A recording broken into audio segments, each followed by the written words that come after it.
Hello everyone and welcome back to another instalment of the Warwick F1 Show. It's been a few weeks now since we got the announcement that Sergio Perez was leaving Red Bull after his 4-year stint at the team. He is of course being replaced by the rookie driver of Liam Lawson, who has barely completed a season in F1 before getting one of the biggest seats on the calendar. And of course, the Red Bull Academy driver Isack Hadjar is now getting his seat at RB. But also what this means is that we finally have a completed 2025 grid that we can now, that has been taking such a long time to construct, but finally we are here. And so today we thought we would run through where we have come from over the past pretty much year to get to this 2025 grid, because what a grid it actually is. We've got so much to talk about. I'm your host, Callum, as usual, and I'm joined once again by the usual gang, Katch and Chinmay. Thank you very much for joining me once again. So we're going to head straight into this and go right from the top in. When did this actually start? So it depends what you want to call starts. So the contract extensions for Leclerc and Norris were the end of January. But I would say that the first official grid change was when Lewis Hamilton announced his Ferrari move, and that was the 1st of February. This was the big one. Arguably probably the biggest of the entire 2025 grid, I'd say. Because some could argue the biggest of like the last decade. I think that, well, what would be the one that came before this in terms of big news? Maybe Max's promotion. I would argue Vettel going to Ferrari, perhaps. Maybe? Because it's like a big name. I think Verstappen wasn't like a big name at the time. Obviously, if he moved anywhere now, it would be such a huge headline. But I don't know. Maybe not as much in terms of big names, but maybe in terms of the level of headlines it produced. Maybe when the whole saga around when Alonso moved from to Aston Martin, because the whole obviously just the amount of drama that caused with obviously it was mainly on the Oscar Piastri side of things, but even then, like Fernando Alonso, all of a sudden switching from Alpine to Aston Martin was quite a shocker at that time as well, because I think literally you were talking days before the contract with the driver move was announced. It was very, very widely understood that Alonso was going to actually extend with Alpine, and all of a sudden, he signed with Aston Martin. Then the whole announcement with Piastri's infamous tweet comes out. Then the whole court case. That was a fun day on the internet, wasn't it? It was iconic. Yeah, it was a very, very hectic summer, that one.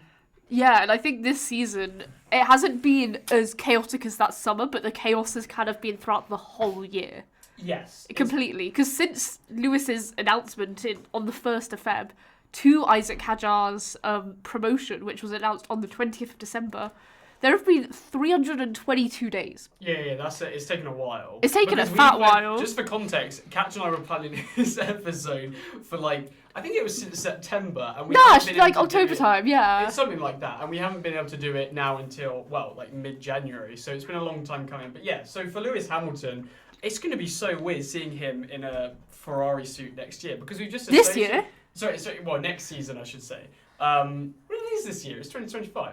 But I think... Yeah, it's going to be very weird seeing him with Ferrari and actually seeing how he adapts to a new team, frankly, because it's been so long and he's been one of the probably more comfortable drivers on the grid, I would say, in terms of he knows exactly where his place in the team is, and it's like they could kind of read off each other. They had that kind of relationship between him and Mercedes, him and Bono as well, one of the most iconic race engineers in the sport, is now no longer going to be with Hamilton. It's going to be interesting to see how he adapts to a new race engineer as well, and it's going to be really interesting to watch throughout the entire season to see how he gets on. It will be. I think it's quite exciting. They've already brought over, from the PR side and sponsorship side, Lewis has brought over quite a few sponsors to Ferrari. Oh, I imagine. And so, yeah. A lot of sponsors have left Mercedes, so it's for the driver side, obviously, it's really interesting, and it's going to be one of the biggest pairings. It's definitely already one of the most hyped pairings that we have seen on the grid. But like you've said, it's been a decade since Lewis has changed team. So, and Lewis has only had, three teammates in that time? So he's been very comfortable, like you said, with where his position is, who he's around, and the team built around him. So going into a place where it is a Leclerc-built team in a way. Well, on that note, with Leclerc obviously already being there and established himself as the main Ferrari driver, what do we think is going to be the outcome of Hamilton going to Ferrari? Is he going to be able to keep up with the pace of Leclerc? Is he going to be able to do better than Leclerc? Are they going to be allowed to race each other? What are our thoughts on this? I'm not sure. I think they'll definitely be allowed to race at the start. It will really depend on where the Ferrari car is at the start of the season. Obviously, we all expect it to be McLaren Ferrari right at the top. Well, it's going to be more interesting, I think, if Ferrari are competitive, because in a way they're caught in a situation where they have the potential to win championships and they're having to sort out that dynamic very quickly. And, you know, what's going to happen? Obviously, Leclerc's been your main man for, the past 5 years or so at Ferrari, and that's the driver they've put all their time and effort and money into. But then how are you going to say to a 7-time world champion to sit back and be a second driver to Leclerc? How on earth do you balance that? And it was obviously a good move for Ferrari with Hamilton getting the amount of experience that he has in winning championships, but it will just be very interesting to think of that dynamic. Chinmay, what are your thoughts on this? Of where do you think Hamilton is going to be able to sit in these rankings? It's a weird one, because the thing is obviously where he's going to sit in the rankings, and again, especially with the Ferrari up and down performances of the Ferrari, up and down performances of Hamilton lately, hopefully it's going to be a good reset for him, especially of the way he's left Mercedes as well. Yeah, I was thinking that I'm not going to say the pressure's off, but in a way, his performances really haven't been that good for the latter part of the Mercedes this year. So is he actually going to have that pressure to perform straight away? I don't think so. I think there's always pressure to perform. I'm not sure. I mean, internal pressure, obviously. I think he'll be able to balance it quite well, but I don't think that he's certainly not going to. It's not like going to be a young driver at Red Bull where they're going to be looking to get him out immediately. I mean, they can probably warrant his keep with the amount of shirt sales that Ferrari are getting with Hamilton put on the back or something. But I don't think Hamilton's going to do that well at Ferrari, I'll say. I think that Leclerc will certainly do better than him without a doubt. Okay, so I want to clarify the parameters of this, right? So you're saying that he's not going to do that well. I'm assuming you're just talking 25? Yeah. Because we don't know how many years he'll be there. Yes. And what's not that well?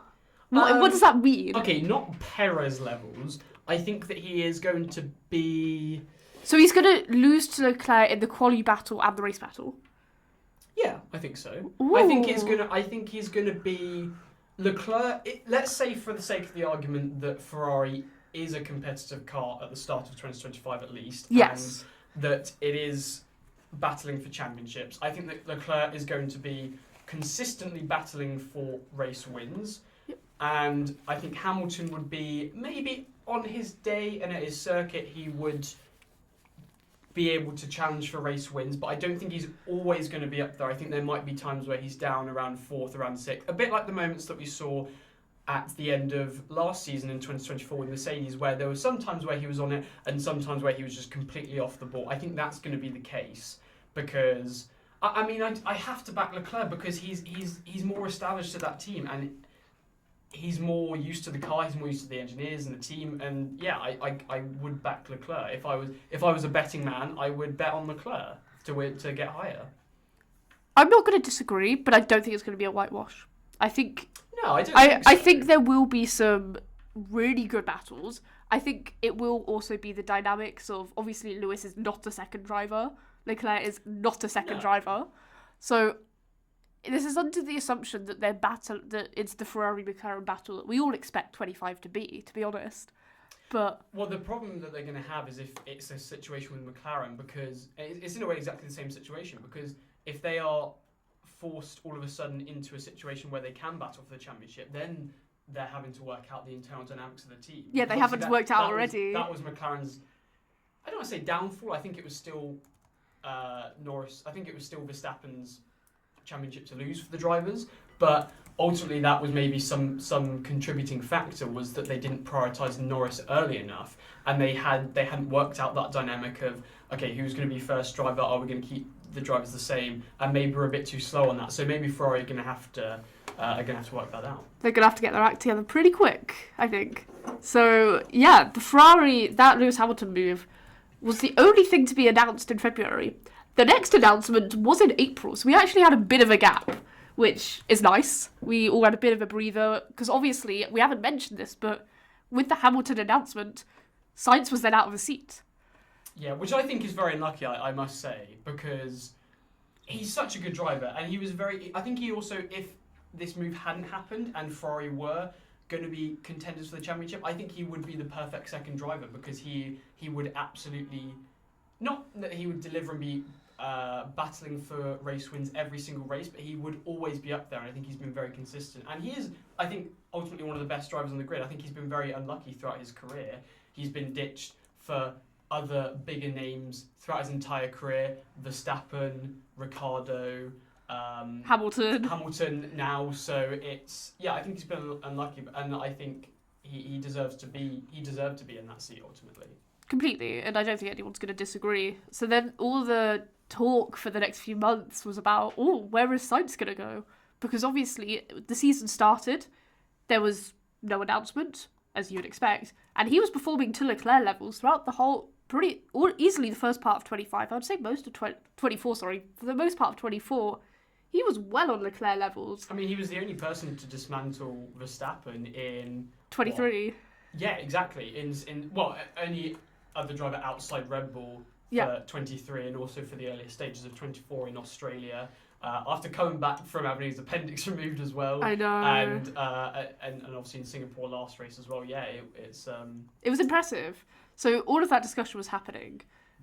So the next thing we got wasn't actually a Sainz announcement. That, spoiler alert, did not happen for months. That man did not want to sign a single contract. Yes, this is when James Vowles was making moves behind the scenes and meeting in hotel rooms. Yeah, a bit dodgy. And he was having...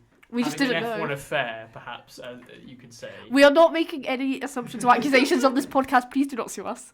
We make accusations all the time on this podcast. No, do not sue us. But yeah, so on the 11th of April, we've got quite a few contract extensions that kind of have been dotted throughout the timeline. So just to mention at the start of, before 24, Piastri, Verstappen and Russell all had their contracts confirmed anyway. They were irrelevant players in this whole 24 shuffle.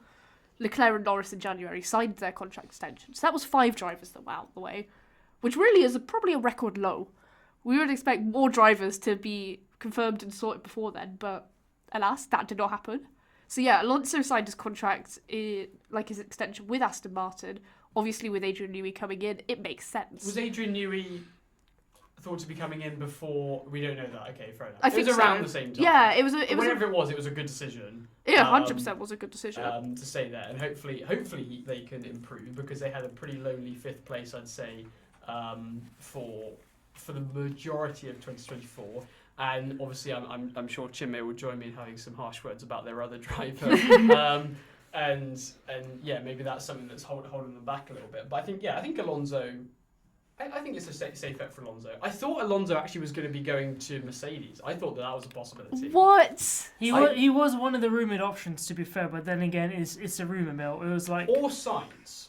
I think Sainz was the more expected one. And Sainz does deserve better than Williams, I have to say. Damn, you've spoiled where he's going. How dare you? Yeah, sorry. No one knows anyway. Okay, yeah. No, but I think he did. I thought he was going to go to Mercedes, or Alonso was going to go to Mercedes. I never saw Alonso go to Mercedes. I saw him because he joined Aston Martin as a long-term project, and I did not think he'd be moving anywhere. So that was an unsurprising announcement for me. But it's a long-term project at, how old is he now? 45? Nah, you're too old. That's fair though. But it's Alonso. He's gonna be racing until he's 70. He doesn't age. Well, he has already said that 2026 is looking to be his last year. But then he did announce his retirement before, so yes, exactly. And here we are. But then Seb Vettel, you're going to have Seb saying, well, thank you, we'll see you when you come back, comments after Alonso retired for the first time. Yeah, true. Surely you can't have two come back from retirement twice. Yes, you can. I think at that point you're it's a boy who cried wolf scenario. No one's going to believe you when you actually retire. So I suppose we'll see. Yeah. But yes, it was a contract extension. It was a normal announcement. Towards the end of April, so on the 26th, that is where, on the lower part of the grid, that's where some of the changes started happening. So Hulkenberg decided, I'm ditching Haas, I'm going to Audi. He decided to invest in that Audi project. They didn't have their drivers confirmed, so Bottas and Zhou weren't actually confirmed for 26 or 25. So we thought that one of them would go, maybe not both. But when Hulkenberg announced his move, I think I was surprised that, because in my opinion it would be Zhou that would be the one that would leaving, Bottas would stay at the Audi project for 26 and 25. But you wouldn't have a Bottas and a Hulkenberg lineup. That's too much experience, I think. Yeah, obviously Audi are looking long term, so you need a long term driver. Obviously now they have that in Bortoleto, but I think for Hulkenberg it maybe makes sense because it's his last chance of actually competing at the front, and he wants to take a risk in a way with an incoming project, and that was maybe something that at the time was his only option, because I think realistically Haas are not going to get anywhere better. They're not going to break into the top 4 anytime soon, whereas with a name like Audi you do have the opportunity for doing that. So I think it was a good decision for him. Whether I have faith in this Audi project is another question entirely. Oh, that's a whole other debate. Yeah, I don't know whether people do anymore.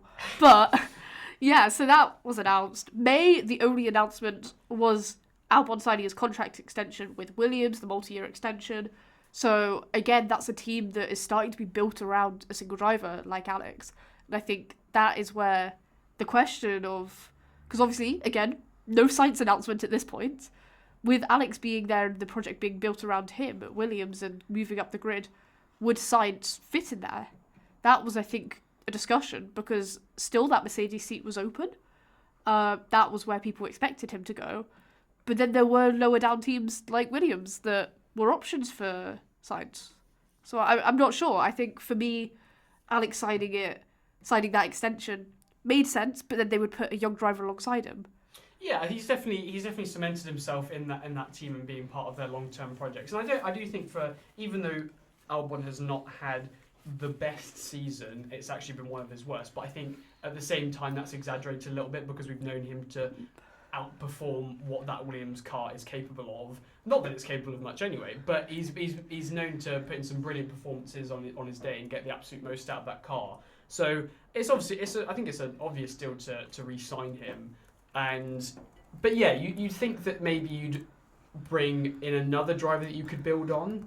So maybe they have that for Colapinto, but well, they were thinking that. They obviously had Sargent. Sargent was not performing. No, we're not going to. No, then they brought in Colapinto, but I think there's still that option, because they said, I think James Vowles said that they were going to keep Colapinto quite close, even though he was being ditched ultimately at the end of the season for Sainz.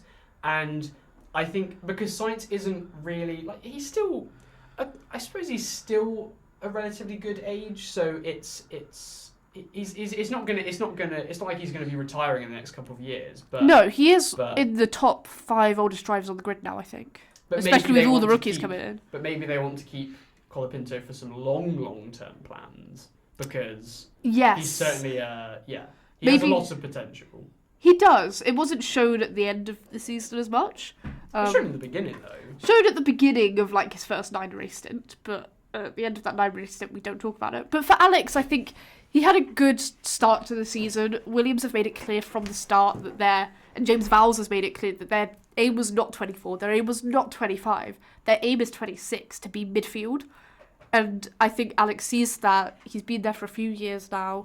They're the ones that give him the confidence and the faith, and I think it makes sense to stay there. Interesting to see, because he obviously has faith in that Williams project, otherwise he'd be looking elsewhere. I'm sure other teams would be interested in taking him on with how much he's been able to perform at Williams, but he obviously feels like there's some progress there, yep. and that James Vowles is the man to do it, and the team behind him is that to do it. So I think 2026 is going to be very interesting, on a bit of a side note, just to see where all of the teams end up in the end. And I would like to see Williams back in the midfield. It's been a long time with them back at the back of the grid, and it's not been good to see. And I did kind of hope that they would get 8th this season, but then obviously we had the performance from Alpine in Brazil that shot them up there. So yeah, it'll be interesting to see what he can do with Williams in 2026. It will. So he was obviously like a main driver, I think, in their eyes. So be interesting. So then we get to June. There was quite a few announcements in June, to be honest. A lot of them were extensions. Some of those extensions more stayed extensions than others. But the first bit was at the start. Ocon had a shock announcement that he was leaving Alpine. Ocon said, "I'm not doing this. I don't have faith in the team." He gave up with the two French driver situation, and he decided to leave. So it was, obviously, it's been a few years of both Gasly and Ocon in that team, with Alpine's form, especially that first part of the season, going down. Maybe it makes sense for Ocon to want to pursue other options. He's been there for a long time, and so he was looking for different opportunities, maybe a bit more stability, because we didn't know at that point whether the Alpine would be sold. There was discussions of them being sold to Andretti. Obviously, there was discussions that then continued to materialise that their engine manufacturing would be shut down. So it's a bit of an unstable... It was shut down in the end, wasn't it? Yeah, but at the time it was only rumoured. Yeah. So it was interesting. I think a lot of people thought that Ocon would be the one that stayed at Alpine, Gasly would be the one that left. Other way around. Well, I think it's better now that that is the case, because obviously Gasly has shown what he can do in that car in the last stage of the season. And I think ultimately he is the reason that Alpine was able to get 6th. So I think they've kept the right driver from Alpine's perspective. But I think Ocon, correct me if I'm wrong, but Ocon he left Alpine before he had any idea where he was going. I mean, maybe he was in some sort of talks behind the scenes, you never know. But he certainly, I think it was more a case of wanting to get out of Alpine rather than seeing a better opportunity in Haas, which I think kind of tells you that maybe he felt a bit disrespected by the team. Maybe his talent wasn't being appreciated as much as maybe it was on the other side of the garage with Gasly.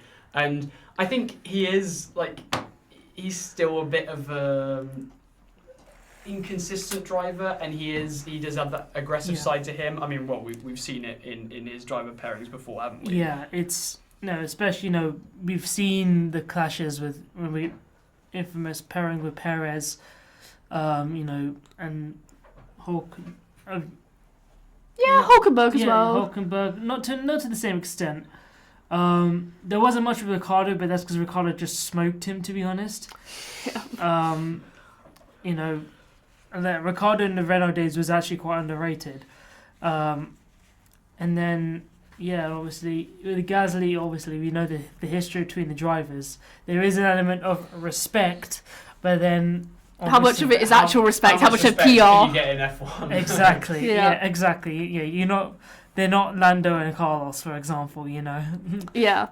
So it is. R.I.P. the best driver pairing in all time. Sorry, continue. No, it's still the best pairing. It still exists forever. But no, so it was interesting. It was only a day later as well. So we've got Ocon. He didn't announce where he was going. He did just leave.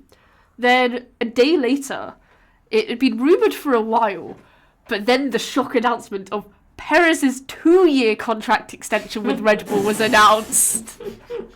Crazy times. Oh, what were they thinking? That was a day. I think when that was announced, we were all like, wait, it's 2 years? The hindsight is beautiful, I think. June as well. In complete fairness, at the time, I got what they were doing, and I still do get what they were doing. I don't. 2 years? That man was underperforming at that point so badly. No, you don't get to say. As close as me, he was actually fairly consistent. No, but consistently bad. Look. At that time, I think he had a really solid start to the season. Perez did, with getting for the first few races at least, he was on the podium, and then he did have that drop in form. I think at the time that maybe did seem like the right option. I'm not too sure. I mean, it's obviously it's easy to say it in hindsight with how bad he's been for the rest of the season, and ultimately how he did lose them the Constructors' Championship. But I see what they were trying to do. They were trying to ease pressure on him and show him that that they still had faith in him and his ability to drive the car and his ability to get the results, and that's what they were doing in extending his contract, trying to remove a bit of pressure from him in the hope that it would lead to his better form. Because we've seen him, what he can do in that Red Bull car ultimately. And it's just a shame that it doesn't come out as much as maybe he would like, or any of us would like to see. So I do see what they were doing, and I do think as well that maybe at the time it was also a balance of the fact that there wasn't many options available. It was consistency. I guess at the start that Red Bull was a good car. Max was winning the races. Perez was coming in the top 5 for the first couple of rounds. Then he had the double retirement in Monaco and Canada.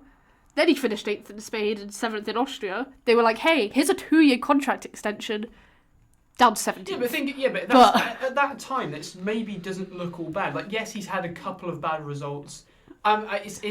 We need to like try and see it for what it is, because in the back of our minds, we know how shocking it went. But I think ultimately for them, obviously had the 2 double retirements and had a couple of poor results in Canada. But like when we say 7th and 8th, it's actually not bad compared to the absolute monstrosity that we saw at the end of the season, where he wasn't getting out of Q1. So I think from that point, Red Bull maybe did think that they could regain some form in him by giving him that contract extension. Yeah, and he has been at the team for 4 years at that point, or almost 4 years. Yeah, and I think it did make sense at the time to give an extension, because like you said, there wasn't really anyone else. The only option was Tsunoda, and we all know Red Bull's opinions on Tsunoda. Exactly, yeah. I think they didn't really want to give Tsunoda the seat at all. Yes. They didn't even want to give him a sniff of it, so they said 2 years, here you go. Yeah, so I was just looking through the results for Checo going until June, until around the time that the contract extension, because I think it was around Canada or Spain they did it. Yeah. Because I remember Canada was... Yeah, it was the 4th of June. Yeah, so this was just before... So after that point, because I think the Canadian Grand Prix was just after that, so until Monaco, he had finished 2nd 3 times, 3rd, 4th, 5th and 8th and retired. So considering... That's the job of a second driver right there. And don't forget as well, Verstappen... At that point, he's won 5 of the 7, 8 races. He's won 5, come second. So obviously, he's not going to win every single one of them. But then, and he retired in Australia. And also, when Verstappen is winning every single race, I think you can have less of a concern of what your second driver is actually doing, because, like last season, for example, obviously. Yes, Perez wasn't completely up to standard. He was obviously doing better than he was at the end of this season, but because Verstappen was so dominant, they could almost afford not to care too much. So yeah, and I think no one, and especially Red Bull, predicted the upturn that some of the other teams would have. Like, especially McLaren, but also Ferrari, Mercedes taking quite a few race wins as well. They really took that eye off the ball, and then so keeping the consistency with Perez and Verstappen, I guess at the time made sense. Still, 2 years was surprising. I think that was the main thing for me that was like, okay, wow, they're really having faith in him for the whole of 26 as well. Yeah, but they can drop him whenever. Like, it's just a number, isn't it? They can drop him after 6 months of his contract. So it's just a number, isn't it? Yeah, we're not legal people, but I think it's a bit more than just a number. I don't know. It's interesting. But yeah, so it was then 4 days after that Tsunoda was announced to be staying with VCARB.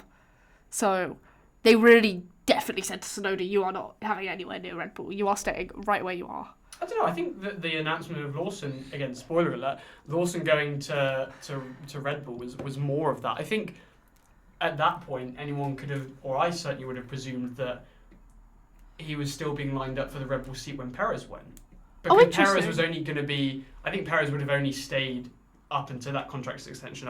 He wasn't going to be staying for another 4 or 5 years. I honestly probably at that point still thought that Tsunoda was going to be lining up. I guess Red Bull maybe, and Christian Horner especially, maybe hoped it would be Daniel Ricciardo, but his performances obviously didn't live up to that. So I do think that, or not many people would be fooled to think that it was Tsunoda that was going to be getting that seat at the time. And certainly at the time, I was still surprised to see when Lawson got it. So yeah, I think that made sense. Yeah, okay, fair. I really just did not think that Tsunoda was ever getting that Red Bull seat. I still don't He'd think. been there for a while. It's probably one of the longest stints in the second Red Bull team.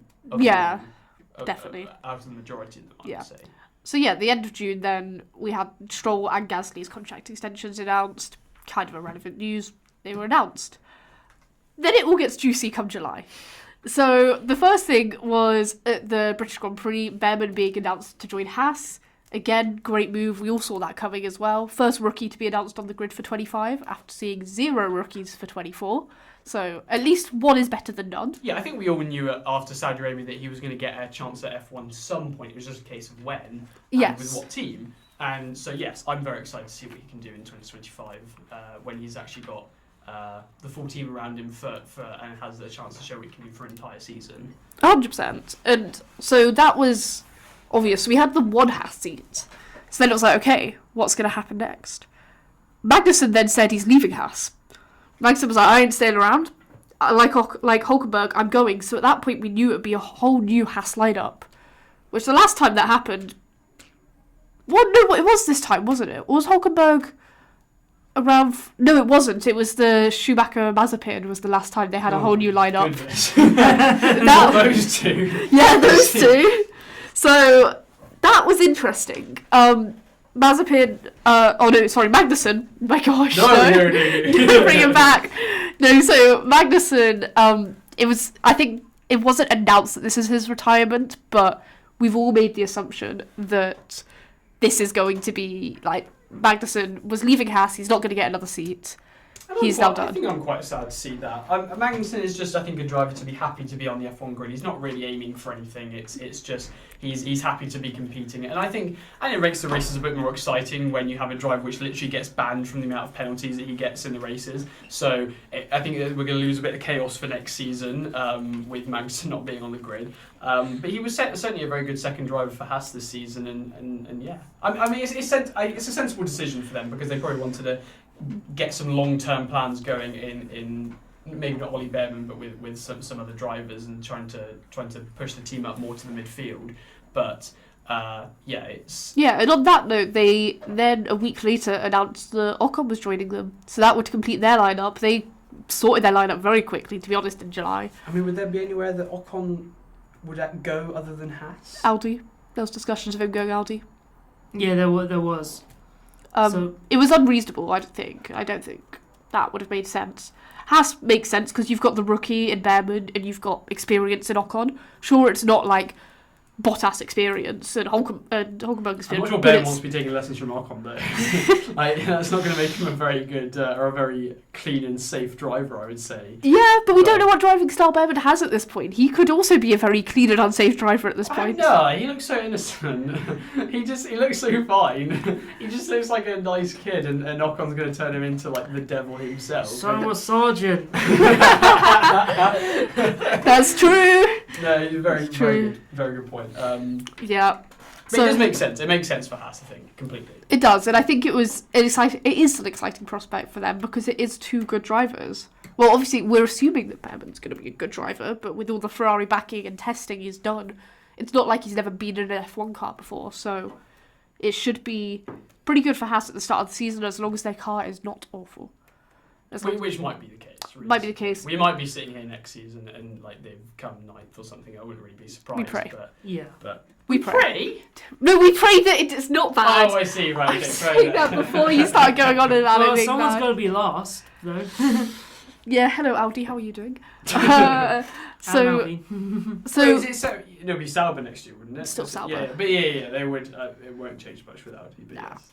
So. And then a couple of days after that, end of July, Sainz finally made his decision to join Williams. So we've discussed quite a bit in this episode already, but Sainz to Williams, disappointing to see, not unsurprising, but I think it is an exciting prospect for Williams, especially if Sainz stays there for 2 years, like the 26th season as well, which is very likely, but again, it's not 100% confirmed. There are still outs in his contract, I believe, that allow him to go, for example, to Mercedes if Antonelli is really bad. Well, I think I was disappointed to see him. I was glad that he still ended up on the F1 grid because if wow, if he went Oh from my the F1 grid, gosh. like what is that? He's still one of the best drivers on the grid. There's no way that he would be ditched from the F1 grid. But in a way, I was disappointed that because I wanted him to have a better opportunity in a way, and that's why I wanted him to go to Mercedes, because he would still be at sort of a front running team, if you like. And so, but I'm still happy that he's on the F1 grid. And like you say, with Kimi Antonelli, you never know that could go south, and maybe Mercedes might be interested in moving Sainz around a little bit, and also something like that. Yeah, there is that option, but I think with him being at Williams, I don't think he will move around. I think he'll stay there, and it'll be, even if he does, it's great expertise Sainz brings. He's been to so many teams, so many big teams as well, that I think it will be amazing to give that to Williams, help push them up the grid, help give them consistency, and it will be a challenge for Albon to see how he performs against him. This is the first big test, I think, since Verstappen that Albon has had. Yeah. So with his new mentality, how will he perform? That is the real question. He's now got that experience that he didn't have when he was promoted up to Red Bull, and I'm not saying that. I mean, obviously we know how good Sainz is, but Sainz is obviously not as god tier as Verstappen. So hopefully, this will be a proper test to really cement himself as a established driver. It's probably one of the strongest lineups on the 2025 grid, though. It is actually. Like Sainz is obviously, we know how strong he was last season. And Albon, we know he can get absolutely the most out of that Williams car on his day.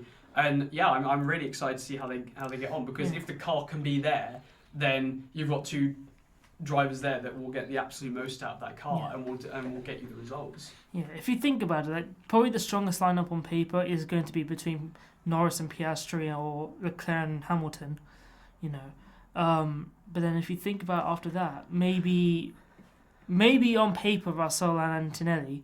Antonelli's not proven enough at this point. That's the big problem. Because with each of the teams, you've got really one driver who will be brilliant and is established in F1, and then one driver who's coming through. So with Red Bull, for example, you've got Verstappen and Liam Lawson, for example. Or with Mercedes, like you mentioned, you've got Russell, who's a very strong driver, but then you've got Kimi Antonelli, who's very much new and inexperienced. And so I think with the overall lineup, it probably Albon and Sainz is your third best lineup behind, as we mentioned, Ferrari and McLaren. And so please can the car be there, because we want to see that, because they will be able to get it up the grid. And it's their best chance, I'd say, of getting their car up to the midfield, as we've seen in recent years. Yeah, 100%. So then we had the summer break. So nothing was announced for most of August, which made sense, until we got the whole rookie saga and dropping saga that happened at the end of August and September. So the first thing was, again, I'm going to say an unsurprising announcement, that on the 23rd of August, that Doohan would be promoted to Alpine. Again, development driver, made sense. He'd done some testing. Alpine Academy driver to actually race for Alpine. Let's go! It is crazy to think that, come the start of 22, was it? Or 22, that Alpine thought they had a really strong team of three with... They had 3 drivers for a 2-seat lineup. Yeah, and then suddenly none of those 3 drivers are featuring in their 25 lineup. Yeah. It is crazy. Yes, we'd like to, if any people from the high up board of Alpine listening, which of course you are, we'd like to congratulate you on actually retaining one of your academy drivers and getting them to F1, because this is very new to them. Hopefully they can actually get the most out of it. It'll be quite anticlimactic if Doohan is just trash. Do you want me to start the rumour mill again of what I've seen? Are we back on the Twitter rumours? Go on. The Doohan... Okay, I think this is like 95% false, but it's still fun to bring up. No. No, because it's still fun to bring up, because some people actually believe it. That Doohan only has a... Like you. Not like me. Okay. That Doohan only has a 5-race contract. And he's got 5 races to prove himself. What? It's either 5 or 9, but like up to the first part of the season. He's only got the first part of the season to prove himself. Okay, and then he can be dropped. I don't want to talk about this much, because it might not be true, but what would be the point in that? To bring Colapinto in.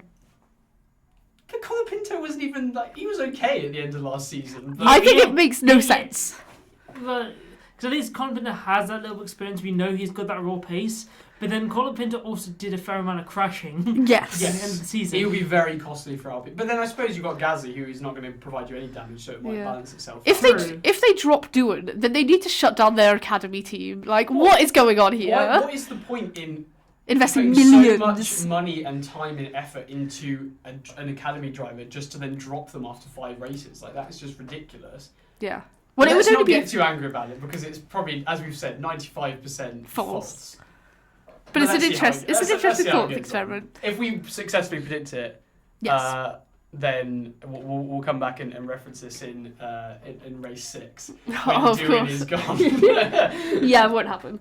But yes, that was a thing. And then we have the Dutch Grand Prix, and Sargent was horrendous, so they got dropped. The first dropping. It was that crash. Yes, it Sealed was the awful crash at the Dutch Grand Prix that tore that Williams apart, and they'd had enough. So on the 27th, and this, bearing in mind, there was, on the Sunday was the Dutch Grand Prix, and it was only a week until the Italian Grand Prix, and they still dropped him within that week, which says a lot, but it was a horrendous crash. So we all thought it could be, Liam Lawson, because it was only a mere couple of hours that we didn't know who was being replacing Sargent, because they announced both on the same day. But we were like, maybe Liam Lawson, someone like that would make sense. No, Colin Pinto, no one predicted that. And that's a complete credit as well, we should mention, to how good Colin Pinto was, because he was given hardly any notice to race in that Williams seat, and he was already at the level that Albon was driving at, and even surpassed that, I think, in some of the couple of races. I'm thinking Singapore? maybe Azerbaijan? Singapore, I'm thinking immediately. Yeah. And his overtake, we can all remember at the start of Singapore. And yeah, give him absolute credit for, I think, we all thought, I think this is the thing, because we've all been treated to Albon racing against like Sargent and Latifi, we've built up this myth in our head maybe that Albon is some kind of god tier driver and the Williams is just awful to drive at, but maybe it was just that Sargent and Latifi were completely trash. What? And Albon was just okay. No one thought that. Crazy. No, I thought this. No, obviously we all knew they were. I thought that it was that Sargent. We obviously knew that they were like not great, but I thought it was just the Williams car also being bad and Albon just being a ridiculous god tier driver. But I think it might have been the other way. But yes. Anyway, back to my point. Credit to Colin Pinto. He did start off with a complete bang. Sure. Like, 'cause he had, 5 days' notice. He then, in Italy, he qualified 18th, but he finished 12th. And then 2 weeks after that in Azerbaijan, qualified 7th, finished 8th. That's insane. It was his crazy. Second race in a Williams. Sure, at the end of the season it wasn't great, but it was, so much credit to him. Alex Albon eats your heart out. That is an incredible performance. Nah, defending my man. That was no, he's still Albon's been on bad form, but yeah. But then they've all been on bad form. As a note on Sargent, we've been predicting him leaving Williams since he should have left in the summer. 2023. Yeah, genuinely. So, yeah, it wasn't much of a surprise ultimately. It really wasn't. It was time to go.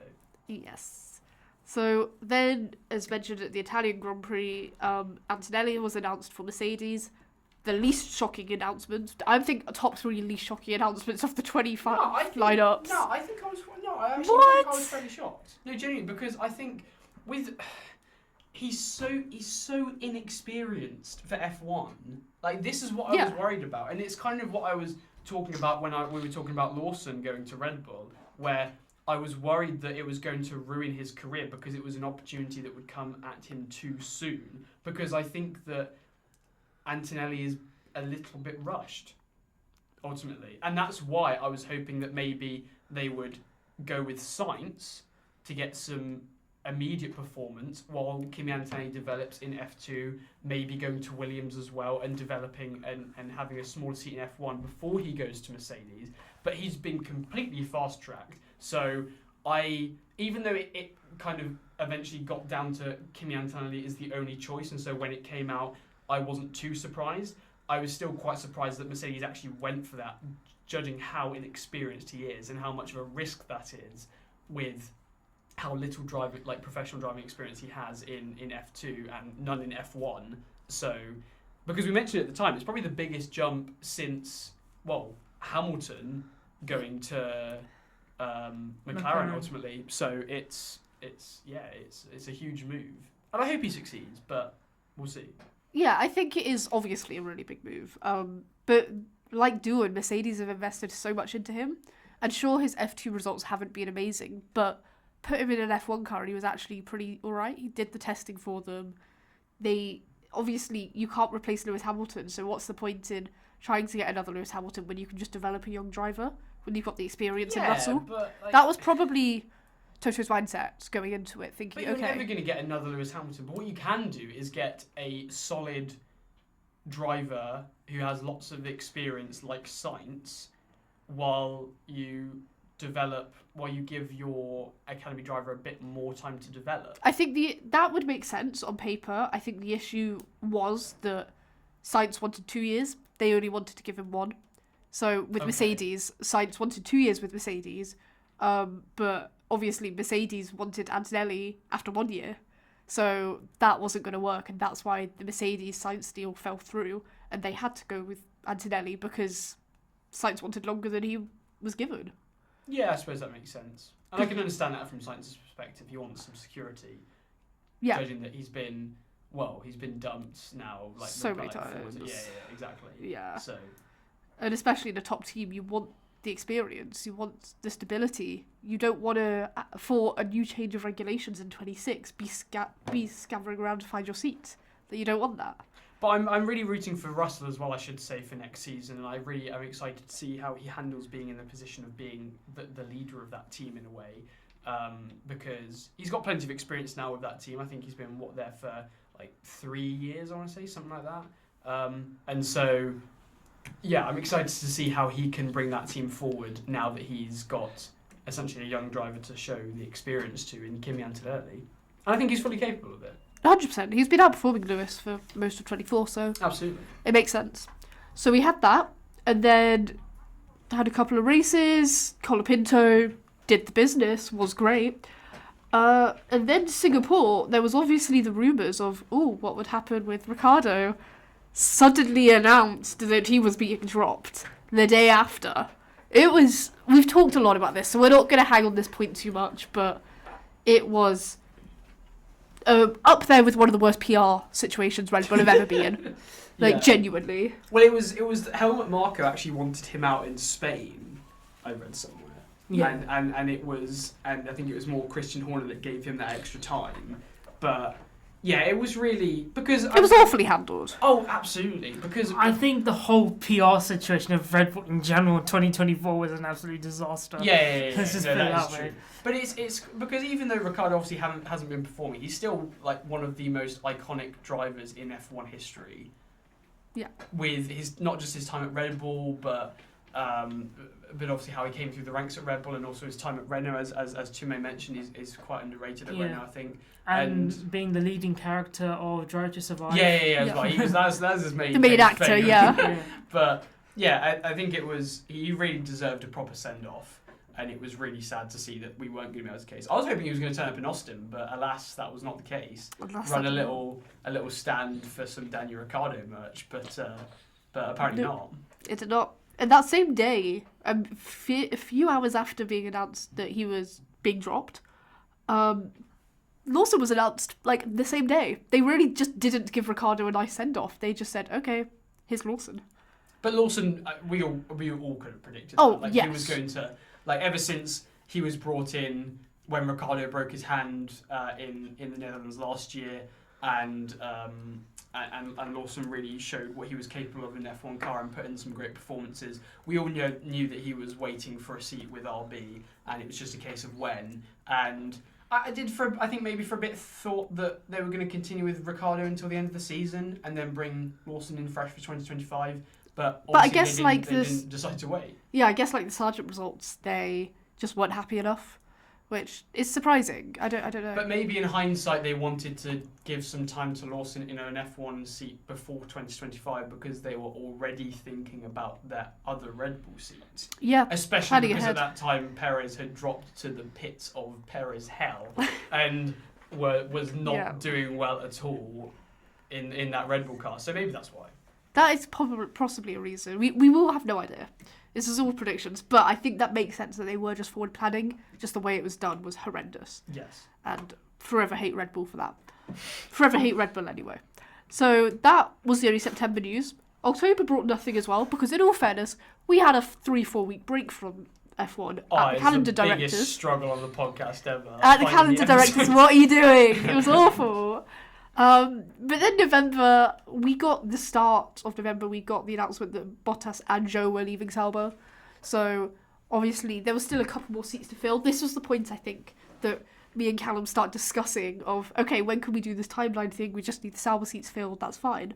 Yeah, and then what else happened? Someone else had to go and leave or something. And then all hell broke loose. Yeah, exactly. Genuinely. But both of them being dropped it made sense in some way, because Zhou being dropped, we could all see that coming. Bottas was publicly hating on Sauber. Bottas has now come out and said that it was just the biggest mistake of his F1 career. Seriously? He's completely slagged them off. Yeah. Oh, fair play. Because he was promised stuff and he just wasn't given it. So he has publicly said, complete mistake, should have done it. Stuff? Well, points. Oh, fair, right, yeah. Like, actual decent race car. Yeah. No, that's fair enough. Yeah, it was... Not just a TikTok man, like... Well, it kind of felt a bit like when Raikkonen went to Alfa Romeo, like he was just enjoying racing and not really caring too much. Yeah, but the difference was Bottas just wasn't enjoying racing. No, and I think Raikkonen. I mean, it's difficult to tell when Raikkonen is actually enjoying anything, but he was maybe enjoying it. But I don't think. Yeah, he didn't want to hang around, I think. No. And I think he'll be a lot happier back as a reserve driver at Mercedes. Yeah, he went there, and it does make sense, and it will be good to go back to... I'm not really his home, but where he felt the most comfortable. He spent 5 years there. Oh, so. Absolutely. And where he and Danby got the biggest successes of his career. 100%, yeah. So that day as well, they announced that Bortoleto would be joining to complete that lineup of Ocon and Bortoleto. Again, that Sauber seat... even before it was announced that Bottas and Zhou would leave, there was discussions of, would Colapinto go there? Colapinto was the talking point for those latter months. Because I think many people, when he came in, didn't realise how good he was going to be. And all of a sudden... No one thought... And all of a sudden he burst onto the scene, and now everyone was suddenly thinking, where's he going to fit into this 2025 grid? Because it was obviously clear, at least initially when he came in, I'm not sure, maybe it's gone down a little bit now in his latter performances in the end of the season, where is he going to fit in? Because he's too good of a driver to just completely let go. And unfortunately, we didn't find room for him. Yeah, they didn't. Not yet, anyway. Who knows? Well, we have got another 2 seats coming for 2026, so... You think that no one's going to be dropped in 25? I'm like... Well, that as well. There will be people dropped. At the rate that if this season's only to go by, then it's going to be... Genuinely. So that, we all thought, would be the final rookie joining the grid. Oh no, it was not. Again, nothing for the rest of November. And then come Abu Dhabi, we were waiting for that Perez announcement. Yes. We were waiting. We were kept waiting until finally on the 18th it was announced that he was kicked. So, thank gosh, is all I'll say. Thank gosh. Yeah. And that, again, started the discussion. It was 100% coming. It was all just when. It was later than we thought it would be. We thought it'd be literally the day after Abu Dhabi, but they waited a bit longer, which is fair enough. But they credit to Red Bull. They gave a little bit of gaps between everything, 24-hour gaps. But hey, that's better than nothing. We then got 24 hours to discuss. Is it going to be Tsunoda? Is it going to be Lawson? Who's going to be promoted? The right thing to do is promote Tsunoda, but Red Bull don't like doing the right thing, so they promoted Lawson. I do kind of get why they promoted Lawson. I don't. I still... We've discussed this before on the podcast, but I really don't. I really think it is horrendously the wrong move. I don't want to go into too much detail again, because, again, we have discussed this on previous episodes. We did have, indeed, a news episode when this was announced, so if you wanted to hear our full thoughts of that, then obviously you can go and check that out afterwards. But I think it's unfair on Tsunoda, 100%, because he's been at that team, he's been loyal to that team for years now, and he's got brilliant experience on the F1 grid, and he has never really been given a chance at a big team, and I do think he would do fairly well. And as his time suggested in the Red Bull in the Abu Dhabi postseason test, it suggested good things. But I do understand. I think it was Vignesh who made a very good point when he was discussing this when he came on the podcast. Is one of our returning guests, where it was he's a Honda driver. He's a Honda Academy driver. He's not a Red Bull Academy driver. And maybe that's why, especially with Honda going to Aston Martin, I think next year or 2026, one of the two, why they wouldn't want to stick with him. They'd maybe want to have someone from their own academy that they can build on. Because they've always struggled with that second seat. And I think especially if Red Bull is not going to be up there fighting for wins next season, we can all kind of expect that it's maybe going to be between McLaren and Ferrari. They have got an opportunity to actually develop a driver and give him some time to get some experience. And I think if you're going to do that, then Liam Lawson is the better candidate. At the moment, sure, Tsunoda is the better choice, but for the future, I do think Lawson is better. That being said, I think it was unfair on Tsunoda. Yeah, what are your thoughts on that, Chinmay? I just felt that for Red Bull at the moment, the priority is that they need to have that have that second driver for, at least competing for the constructors, because that's been their main Achilles heel for the last God knows how many years since Ricciardo left, pretty much. Yeah, but then back then they were only really the third fastest team, weren't they? So yeah, but even then with Gasly obviously had that horrid 6 months, but then again he was around 5th or 6th. It was just really below expectations. Albon again around that same point. Perez went even lower than that in this final year, in the second half of the season. This season. So, and the thing is, Tsunoda isn't old. He's still a relatively young driver, and I just felt like because both were sort of on par with each other to an extent. Tsunoda did do better towards the end, but again, so I just think that because I've kept him for so long, he deserves at least that promotion, just at least a tryout. But that's Red Bull's decision, not ours. Yep, it is. Imagine if it was our decision, blimey, we would have some difficulty making that one. That would be quite fun. Yeah. But yeah, so Lawson only had, well, I'm saying only, he's had 11 races over the 2 years that he's been subbing in. He's had the experience, so I guess that was also possibly part of Red Bull's decision making, but not sure. Don't agree with it, but it's what it is. So the next day, it was then, again, another obvious announcement, Hadjar would be joining the grid. So that means that for 26, if we are counting Lawson as he is a rookie next year, in theory, because he has not completed a full season of F1 yet. He has only stepped in for people. So that means that we get 6 rookies on the grid and 10 drivers that have stayed in their original seats and only 2 completed driver pairings from 24 to 25. Which is crazy. It's been very hectic. It's been very hectic. It will be very hectic. It's going to be interesting with that many rookies on the grid. It's not even just the rookies right at the bottom of the grid. There's rookies right at the top end. We won't have our safety car drought that we had this season. Absolutely There'll be not. plenty of mistakes being made up and down the grid, and so, yeah. Especially with such a packed schedule with 24 races again. It's going to be interesting.